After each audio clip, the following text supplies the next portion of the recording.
Hello guys, welcome back to my channel. आज आपण बनवणार आहोत पालक आणि बटाट्याची भाजी।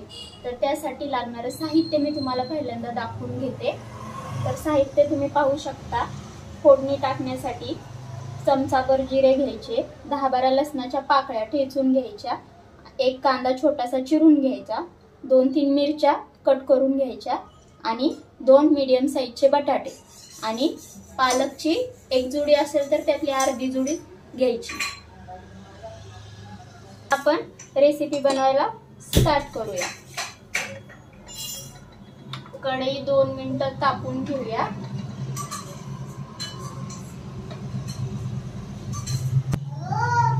कढईमध्ये 2-3 पळ्या तेल टाकून घ्यायचं आणि तेल चांगलं तापल्यानंतर त्यामध्ये पहिल्यांदा आपण हे पाहू शकता तुम्ही 1 चमचाभर जिरे घालून घ्यायचे। जिरे ह्यासाठी घालायचे की जिरे घातल्याने आहे ना पालकला छान चव येते। तुम्ही बघत असाल कधी पण पालक पनीर वगैरे खाताना सुद्धा जिरे फोडणीला घातले जातात। ते ह्याच्यासाठी की जिऱ्याचा एक वेगळा वास लागतो पालकला, त्याच्यामुळे पालकची टेस्ट वेगळी लागते। जिरे चांगले फुलू द्यायचे।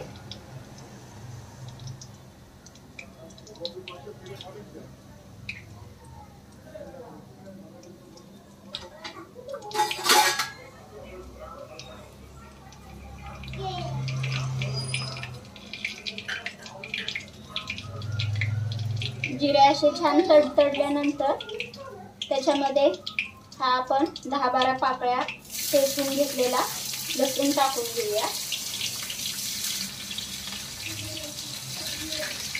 लसूण जर असा लालसर होईपर्यंत परतून घ्यायचा, नाहीतर काय आहे लसूण जर नीट परतला नाही ना तर भाजीला नंतर असा लसणाचा एकदम कडवट असा वास लागतो। त्याच्यामुळे लसूण छान असा सोनेरी जरासा होईपर्यंत परतून घ्यायचा आणि त्याच्यामध्ये आता घालूया आपण घेतलेल्या मिरच्या।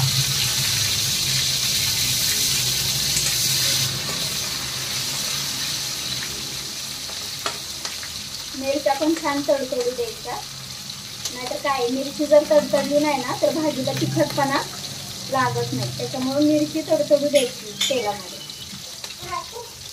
आता पाहू शकता तुम्ही लसूण आणि मिरची छान तडतडले। त्याच्यामध्ये आता घालूया आपण एक चिरलेला कांदा। आता हे सगळं साहित्य 2-3 मिनिटं छान परतून घ्यायचं।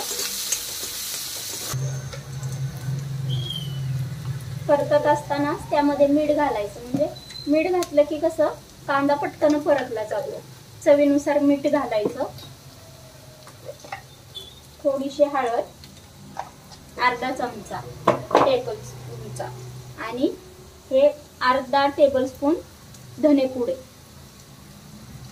ते पण टाकून घ्यायचे। हे सगळं साहित्य एकत्र करून 1 मिनिटभर परतून झाल्यानंतर जे आपण बटाटे चिरलेले आहेत ना 2 ते त्याच्यामध्ये टाकून घ्यायचे। पहिल्यांदा बटाटे टाकून घेतल्यानंतर ते पण परतून घ्यायचे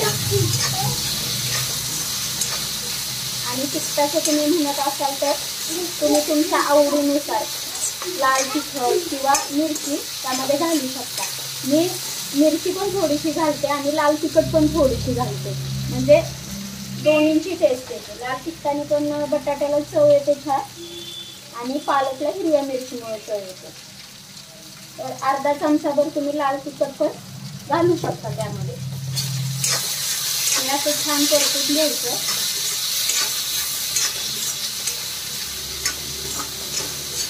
पालक आणि बटाटा ह्यासाठी करायचा की घरात जर लहान मुलं असतील ना तर ते पालेभाज्या खायला कंटाळा करतात आणि त्यातली त्यात पालक खायला तर खूपच कंटाळा करतात। त्याच्यामुळे ना पालक करताना बटाटा टाकायचा, कारण बटाटा लहान मुलं आवडीने खातात, तर त्याच्यामुळे पालक पण त्यांच्या पोटात जातो आणि पालक हा आरोग्यासाठी एवढा आवश्यक आहे ना, डॉक्टर सुद्धा सांगतात की लहान मुलांना पालक द्या वगैरे। तर हे असं 2 मिनिटं परतून झालं तुम्ही पाहू शकता भाजीला तेल सुटले आणि मग त्यामध्ये लगेच हा चिरलेला पालक ऍड करून टाकायचा।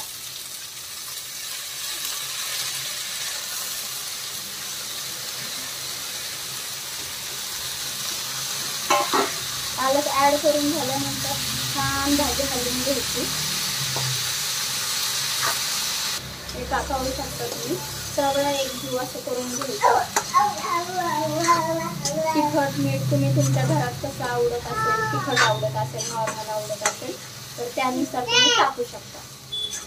आमच्या घरात नॉर्मल तिखट खातात त्यामुळं आम्ही नॉर्मलच करतो.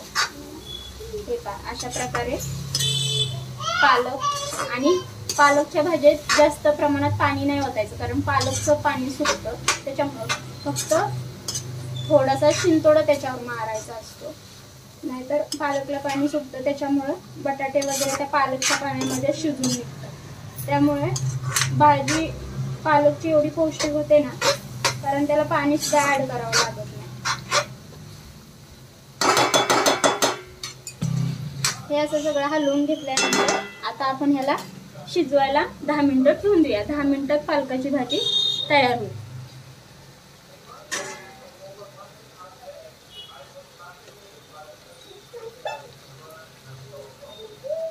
ताट झाकायला ठेवताना त्यावरती थोडं पाणी ठेवा, जेणेकरून खाली भाजी लागणार नाही.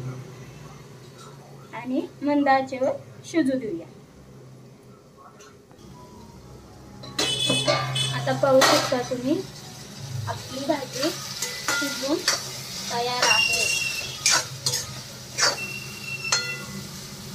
हे बघा, बटाटे पण एकदम छान शिजले. मी बिलकुलही त्याच्यामध्ये पाणी ऍड केलेलं नाहीये.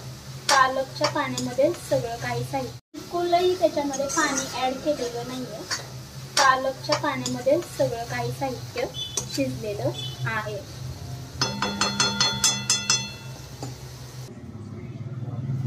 ते पाहू शकता तुम्ही, आपली पालक आणि बटाट्याची भाजी शिजून तयार आहे.